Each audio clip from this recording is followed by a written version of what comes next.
Hello, everyone. My name is Urlin Vasilev, and I'm the community manager for Harbor. Today is December 15th, and that's official CNCF meeting. So please follow the code of conduct and just be a nice person. With that said, I can see we have one proposal to discuss. So can you please share that, or do you want me to share? I will share that. Okay, that would be nice. Okay. Okay, can you see my screen? Yeah. Yeah. Okay. Hi everyone. I'm Chen Yuzhang, and today I want to share the proposal of a synchronized update of artifacts, port time, and port count. The background is we found some DB connection spike in our environment, so we do some performance testing in our environment and find this issue. So the port time and port count, you can see the port time is artifact port time at the artifact page in the Harbor UI, and the port count will shows at the repository page. It's the ports represents the port count. Okay.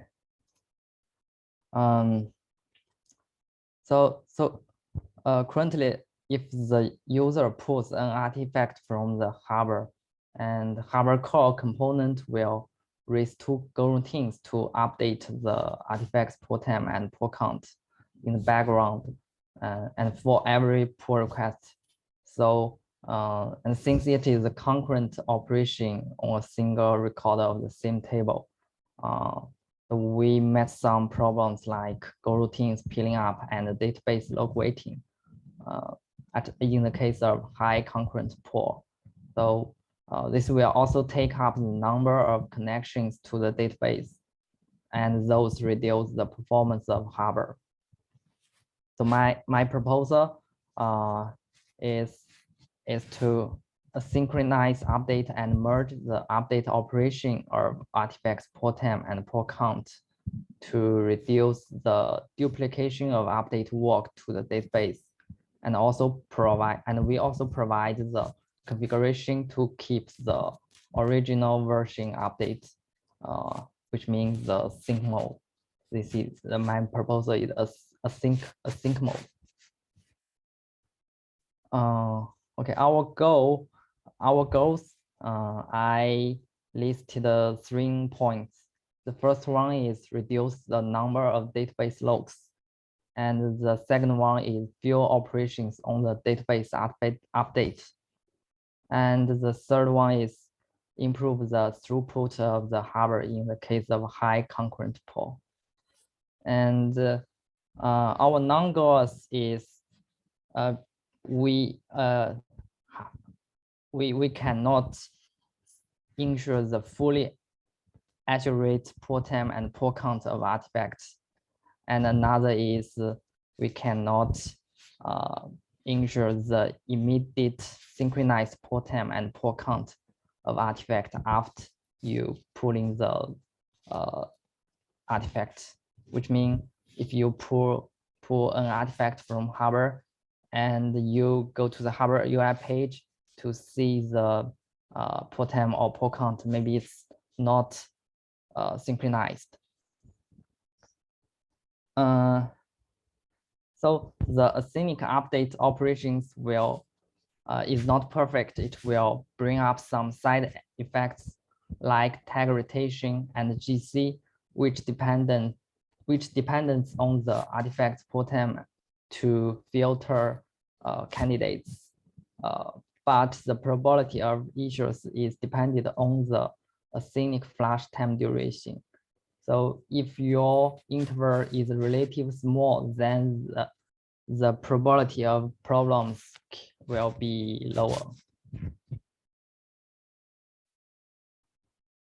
So the implementation is code related. The code path is under the SRC controller event handler internal artifact.go. And the basic code implementation is very easy. I just separated to 3 points. The first one is catch the operation of pull into the cache storage. In the previous implementation, if you use a pull an artifact, we will update the DB, and after we will not update the DB directly, but catch the operation into the cache storage. And the second is merge the operations and only catch the final state. For example, in the previous, if user pulls an artifact for 100 times, we will update the database for 100 times. But after we improve, we just need to update the database for 1 time and just set the pull count to 100. In previous, we need to update the pull count to +1 every time and for 100 times. But after we only need one time. And the last one is we will periodically flash data from cache to the database. So we have a configuration time interval to flash the data from cache to the database. So about the cache selection, we consider Redis and memory, and we do some comparison on these two selections. The advantages of Redis is Redis service can be deployed in high available mode, and the data of pull time and pull count will not lost if call, crash, or scale. But the disadvantages is the performance of Redis can become a potential performance bottleneck, and the frequent network I/O operations between Redis and core maybe also influence the Harbor component, Harbor performance, and the business side needs to implement additional distributed logs to ensure data consistency when multiple core instances exist. Because if you have multiple core instances for high available, these instances may be update the Redis key at one time, and so you need to ensure the consistency of the key and the value. So the memory, the advantages of memory is memory operation is very fast. Although Redis is also fast, but the memory is more fast, and there's no network I/O needed. And if we use memory, we also don't need too much code to maintain the heavy business logic, and multiple core handlers their self-update operation. So no additional logic needed to keep the operation sequence. But the disadvantages is our data are stored in memory. So if core crashed or restart, the data will be lost. And the similar update work when multiple core instances exist, which means if you have multiple core instances, these instances do the similar update work. So after all the considerations, we intend to use memory as a caching solution, which has less maintenance costs. Although it may bring the problem of data loss, but the port time and port count may be not very important, not very critical data, but we can reduce the probability of the problem by adjusting the flash cycle smaller. Okay, below is the code model for this future, and it's just a demo, so you can review the pull request for more code details. Here I just explain it fast. So we will maintain two store. One is pull count store and another is pull count store, a pull time and pull count store, and two logs to keep the sync. And if user pull an artifact, we only update the data in the cache memory, and we will have two Go routines as consumer or worker to consume the two stores data. And the default flash duration is 10 seconds. So if user not provide or configure the flash duration, we will use 10 seconds. If user want to configure this, they can pass the environment variable to override this field.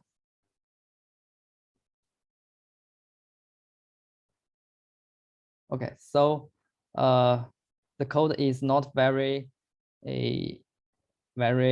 fresh. You can review the pull request for more newer implementation. It's just a design model or demo. So finally, we do some comparison of optimization. Our scenarios is Harbor deployed by Docker Compose in the host, which with 16 CPU cores and 16 G memory. And we use K6 to simulate 5,000 concurrency to pull the same image manifest. And I have linked the test tool. It's under the Go Harbor organization. So let's see the summary data of this. Before we run the test, and we cost about 16 minutes and about 1,000 requests has failed. The success rate is not 100%. And after we fix, we only cost about 8 minutes, and all requests has successful. And the average requests is about 500 requests, and after it's about 900. And okay, let's see more runtime metrics.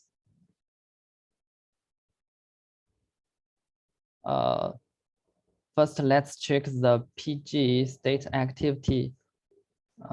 Before the PG connection is very high. It's reached the limit of core setted.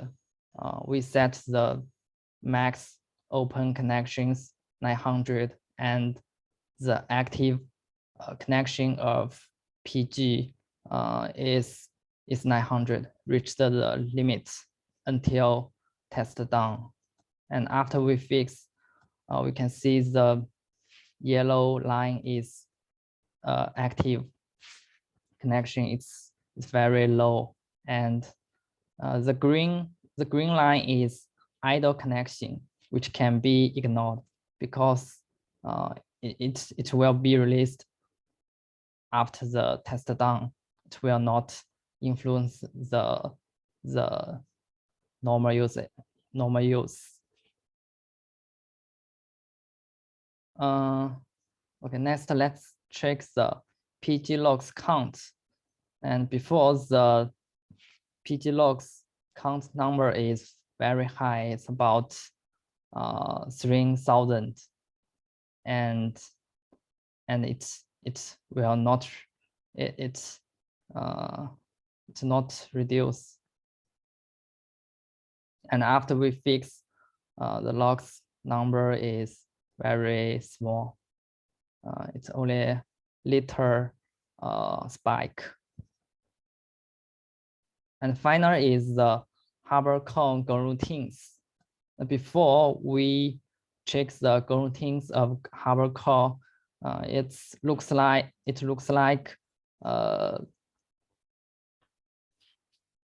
about between 12,000 and 14,000, which hung out at a fixed number.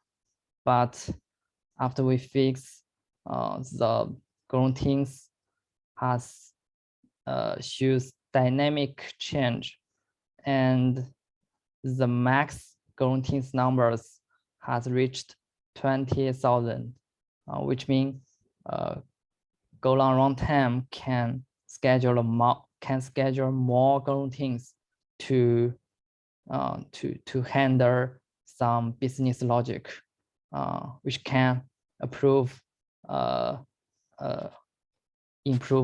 through output of the Harbor. Okay, let's go back. Okay, that's all about the proposal, and you can check the Harbor repository pull request to see more code details, and you can leave your comments if you have any question. Yeah. Okay, thank you. That's all. Thank you. Anyone wants to discuss that? Any questions? I have a question regarding the inconsistency of the pull time and pull count. And I was thinking about how, because you mentioned that it's not consistent. It's clear because there are two systems not synchronized. But you could turn it into eventually consistent state. So if you update only the latest timestamp and always update the highest number of count, you will end up in an eventually consistent state, meaning that after the pull rates settle down, you will have a correct state of the pull time, the last pull time, and the state of the correct pull count.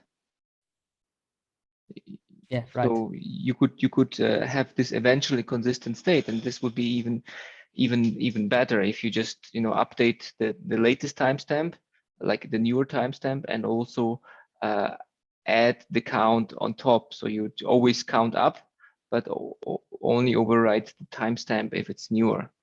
So this you will then end up in an eventually consistent state, which would be I think then yeah, it's fine for everyone.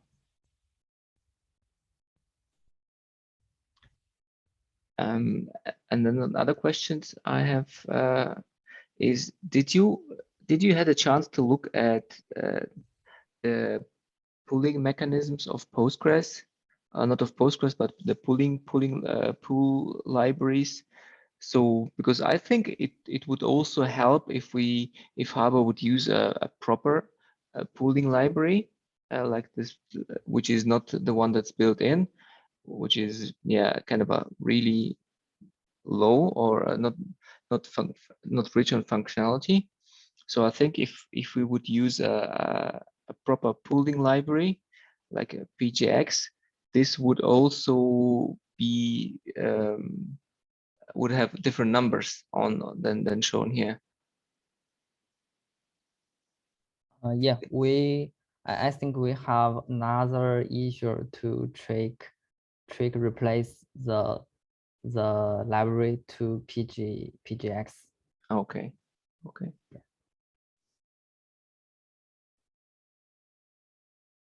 Okay, that's it from my side. No other questions.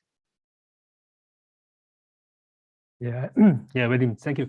And would you please comment on that PR for the eventually consistent I mechanism did that you already. mentioned? Yeah, thank you. And Chen, I also have a question. You mentioned that the data will flush to the DB periodically, right? The default is 10 seconds. I also can understand if the process is crashed, so we will lost the last data, right? But yes. If the instance is stopped grace-free, so will that data will be flushed to the DB before the process exists? No, because the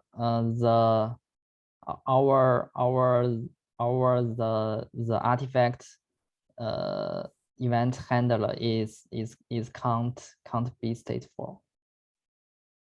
So although you stopped your Harbor stateful, the data will also lost. Okay.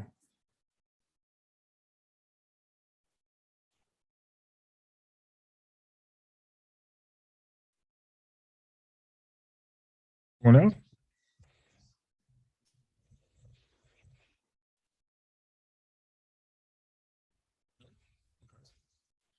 Thanks a lot for this one. Please, everyone, use your vote and comment for this proposal so we can drive it through. Okay, what we have next on the agenda, few topics from my side. Can you, everyone, I didn't, okay, let me share.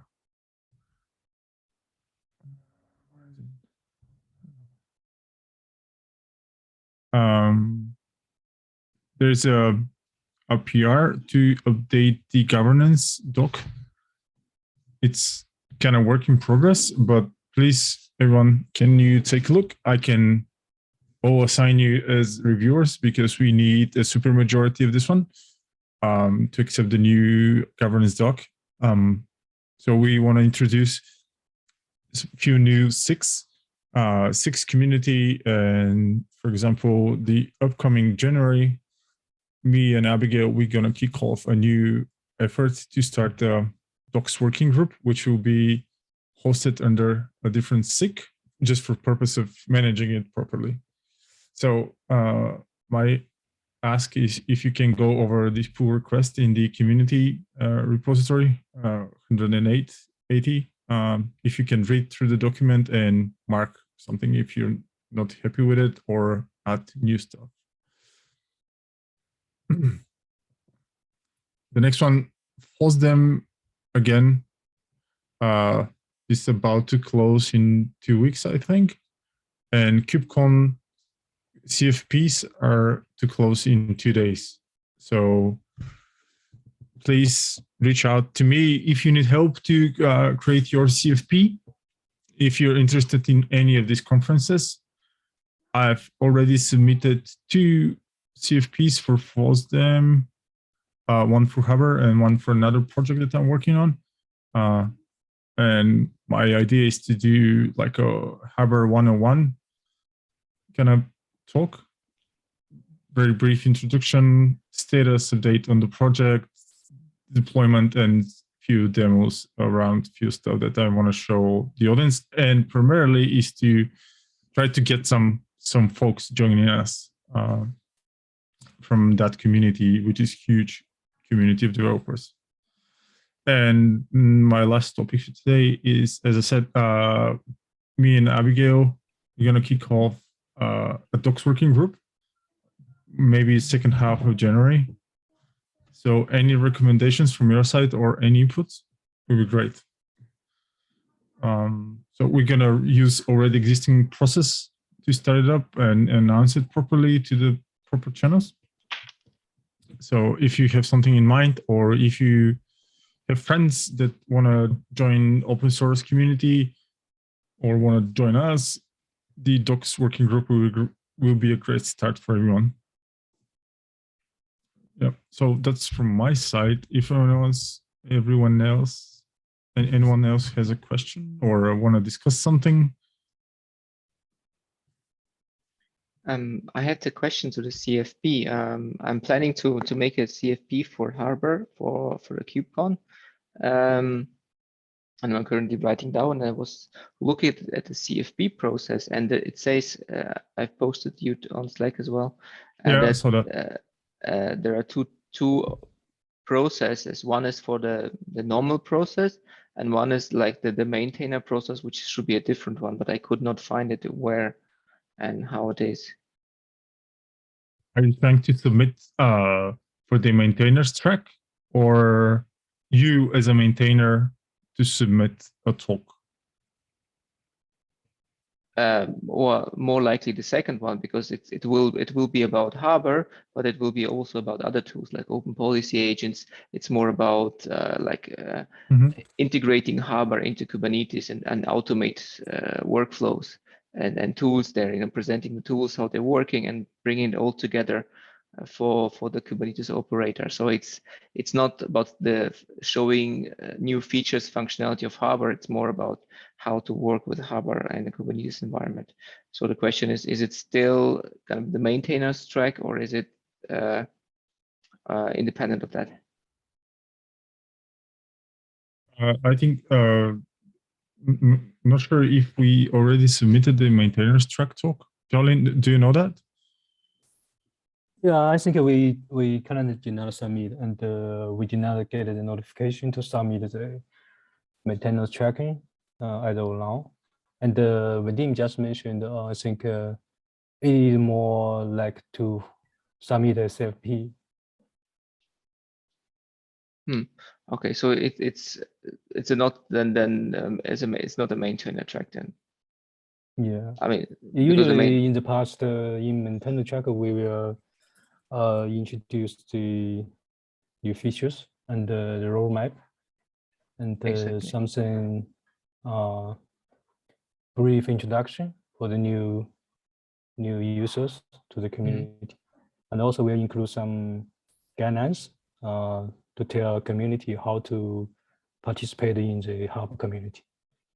Okay, then this will be different. Yeah, then I'll create a normal CFP then. Yeah, but just want to remind, looks like the CFP, I mean the sorry, I mean the deadline for submit the CFP is this Friday. Yeah. Yep. Yeah, so only 2 days left. Yeah, and I think last time Steven Zhu fill in the form for the maintainers track. I hope we don't miss this one this time. Yes. Yep, as we did for China. Sorry. Okay. Yeah. Vadim, I can get in touch with CNCF if you want. If you're not able to find the link to submit a talk as a maintainer, because I think there are two processes, as you said, like a normal speaker and one from maintainer point of view. So I'll try to help you out with this one right after Okay. the call. Okay. Thank you.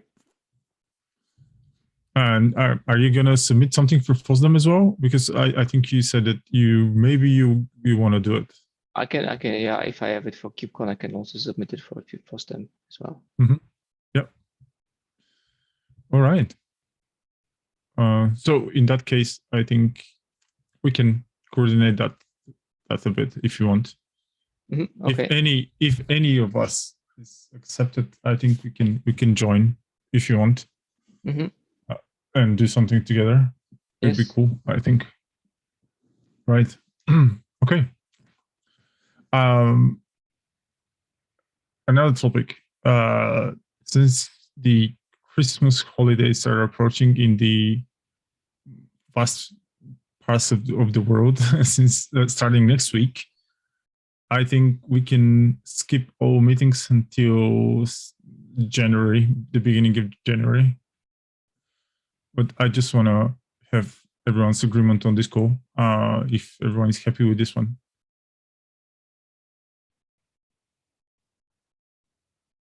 Okay, I can see only Vadim shaking his hand. I'm fine.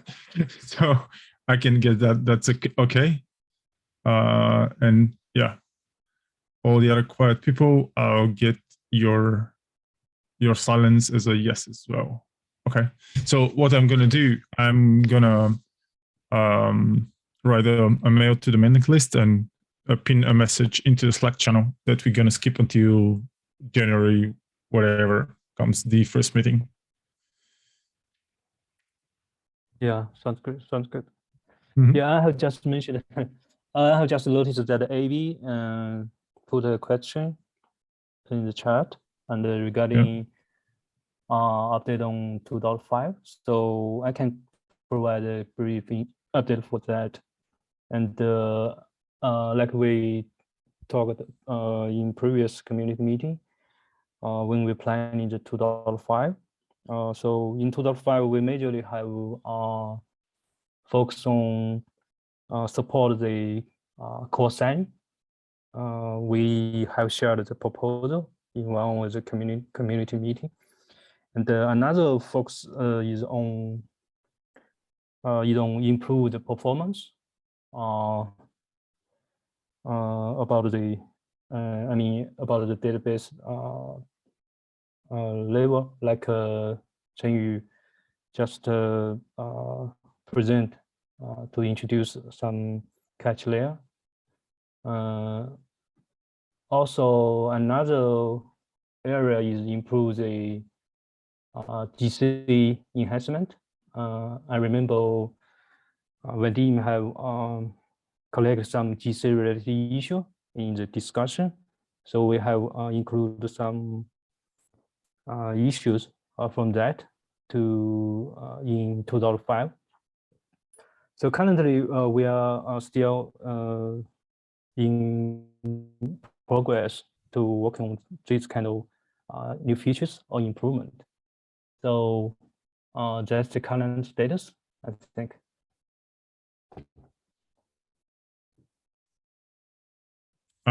Darlene, do we have the plan for the upcoming releases and like overall dates? Yeah, we have. I think we have mentioned previously. Currently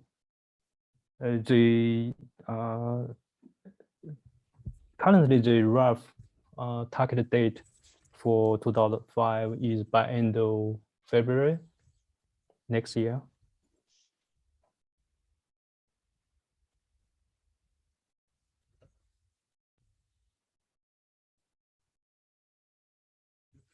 So if it's end of February, that means that would be like end of May, or June will be 2.6. We maintain 4 months cadence, right? Okay, so that would be June, July, something. June, yeah. Mm-hmm.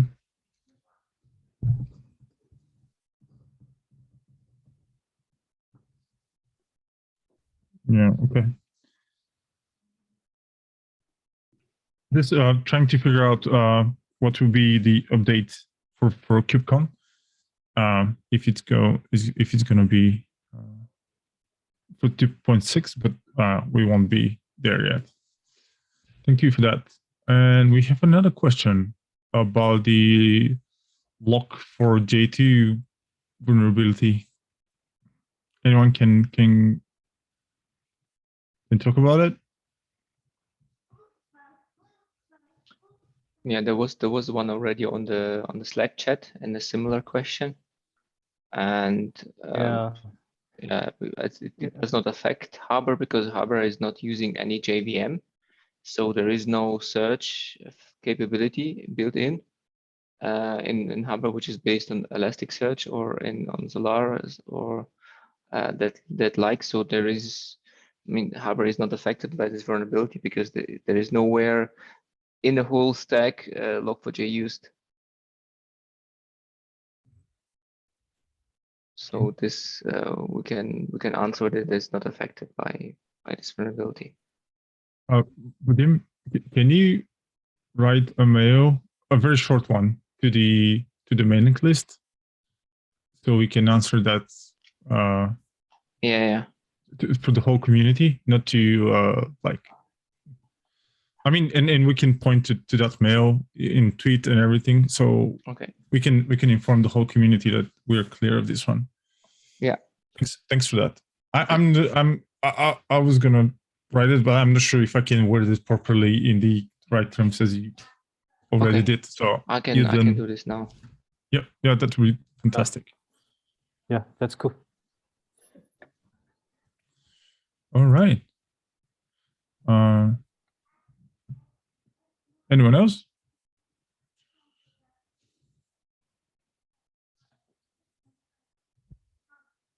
Nope.